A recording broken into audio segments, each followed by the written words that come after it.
What's up, you guys? Welcome back to my channel, and thank you so much for coming back. And if you're new here, please subscribe. I promise you, you will not regret it. Sorry guys, I've been away for quite some time, but I'm back. And today, the girls are fighting! We're going to be talking about Naledi Malela as well as yarms. These are influencers, YouTubers, whatever you call it. And this weekend, they literally had a fight. Apparently, so this is what happened. As on 6, the who's and who's of the YouTube streets and the Instagram streets were there. And basically it was a party, whatever. And apparently Naledi had a section that she had, her people and whatnot. And I guess one person from her section called up yarms on some, yeah, come chill with this girl, And so she came through, and she basically wanted to smoke happily. And literally, apparently it wasn't even on, according to yarms, and according to Naledi. She wanted the hubly to, I guess, maybe to fix it or pull it to her side of the space or whatever. So they started being a little snappy to each other, and basically they started, causing a little bit of commotion. And apparently this all stems from apparently beef between yarms and Veronica, and so there was bad blood from there as well. But that's irrelevant. Basically, so after that happened, how did we know about this situation? Basically, yarms went live on Instagram, and the girl was already lit and shit, so she started talking about the situation and how she had to leave because literally Naledi was trying to fight her. And if there's one thing we know from Naledi's story times is that Miguel loves a commotion. She loves an opportunity to throw hands, to show what she can, she can go toe to toe with a bitch. So obviously it was just like, we can believe it that, she spit back if yarms was being a mean bitch. But you know what? I feel like at the same time, right? yarms, both of them were being mean bitches to each other, I feel like. And apparently the bouncers came through and they took Lukunja. They took yarms out of the building. But yarms says, no, she just left. She wasn't like, she wasn't removed from the situation like that. But apparently she tried to get the person who called her through to the section, yarms, to kick Naledi out. And since it was her section, nobody was down for it. Nobody wanted to do that. And so yeah, basically yarms, while she was on Instagram, she basically said that Naledi is basically the bottom. Naledi is the bottom, and she said that what type of cloud chasing crazy whore is she to do that? And she said she knows Utu's in the story time because literally, that's how she gets her coin, and she must do that, she won't do that because she's got better things to do with her time, etc. All was fine and well until people caused the cloud chasing crazy whore part, and they did not like it. Twitter went crazy. Crazy, baby. That how could yarms call him a whole whore, and Benny, like, it's just a fight over hubly, like, what's the big deal, right? You know what? Here's my opinion, because as you can tell, I literally, the way I speak, the way I express myself, like, I will use those words interchangeably if I'm referring to someone, even if I don't know them like I really do not know these people from a can of paint, but these bitches were fighting, blah, blah. But literally, it does not mean, like, I actually think they are bitches or they are whores. Do you know what I mean? Like, it's part of the lingo, But at the same time, because they were fighting, in quotation marks, it does warrant,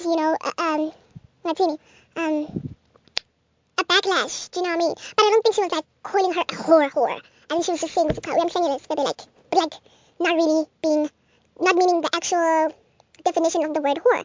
But at the same time, it's still not disrespectful, so I don't blame Naledi in the streets for attacking her. But personally, when I was watching that live, I did not even catch it. I was just like, it just went past me. It was just like, shoop, like, I just did not care because I knew it. But anyway, so when that happened, hunty. Naledi did say she was going to do a story time, but I doubt that she's going to do it.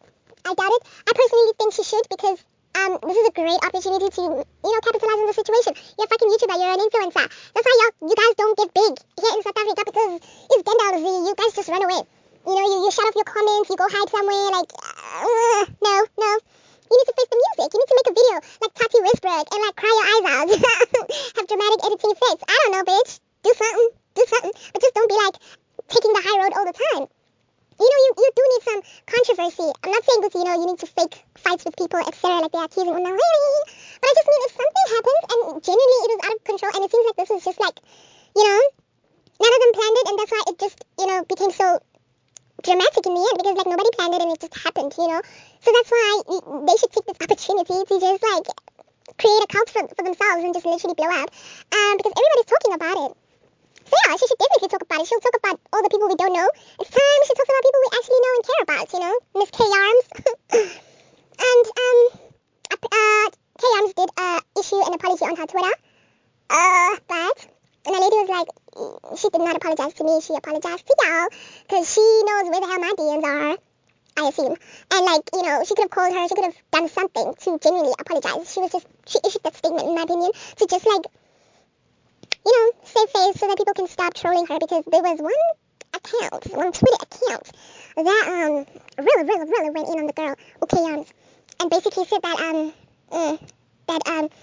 now that she's done fucking some guy named Sony Maniers or something like that, and she's done being a come bucket for men in relationships. Now she thinks she can call other girls whores, which is spicy, and yeah, and so, you know, things were getting crazy, so she had to issue some sort of apology or whatever the case may be, you know. And what else happened? So basically people started, you know, talking about the situation and some, you know, okay, Yarms has also done this to me. Literally one user said that. They said, you know, she came to the table and she wanted to smoke some habli, and they gave her the pipe, and literally when she was smoking and then another person asked to smoke, she was like, bring it back when you're done. And I, so she's basically a habli hogger. she hogs the pipe. Yeah, there's people like that. And you know, Naledi was the wrong one. Naledi was the wrong one to try that weed. Basically, Naledi retweeted someone who said, because another thing that really got people like, what the hell, was when she said Naledi is at the bottom. Simply because, I guess, because K-Yarms has more subscribers, has more sponsors from brands and stuff like that. However, people were quick to point out that the girl drives a Clio. And Naledi has like a Jaguar, or was it a Mercedes or something? You know, fancy nice car. And you know, she lives at a nice place, etc. So they're like, come on now. You can start there. You can start there with your Clio ass. By the way, guys, there's nothing wrong with the Clio, you know? There's nothing wrong. But if you got feel out you above everyone else, and then people come at you on some bitch, you know, they'll put on their microscopes and, you know, expand your life and see what you're all about. And if you are trying to make yourself feel above than other people, then people will point out your flaws and, you know, they will humble your ass. So, and at the same time, you know, people are like, you know, if K-Yarms hadn't made that video, people are going to believe, oh, but Naledi is the fighter, is the one, you know, because she has no peace and stuff like that, simply because Naledi, you know, she always says, you know, she's overlooked by the industry and brands and stuff like that, you know, she's not getting the recognition that she actually deserves, because I do think both women are brilliant YouTubers in their own right, and honestly, by now, I would have expected Naledi to be quite far, because her personality is amazing, her content is great, but K-Yarms, you know, she's equally great as well, if not, you know, better in terms of brands, you know, liking her aesthetic and sort of content, you know, so people are just like, you know, Venu Naledi, she's always, you know, you know, she has no self-esteem, basically. She always feels bad, and she always just doesn't know how to navigate these streets without, you know, comparing herself to other hands and stuff like that, which is true.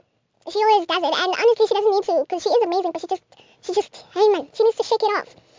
And so yeah, that is basically what happened between the girls, and, you know, I don't know what's gonna happen. Naledi better make that fucking story time, because, bitch, we need to know what happened. We need to know what the fuck happened.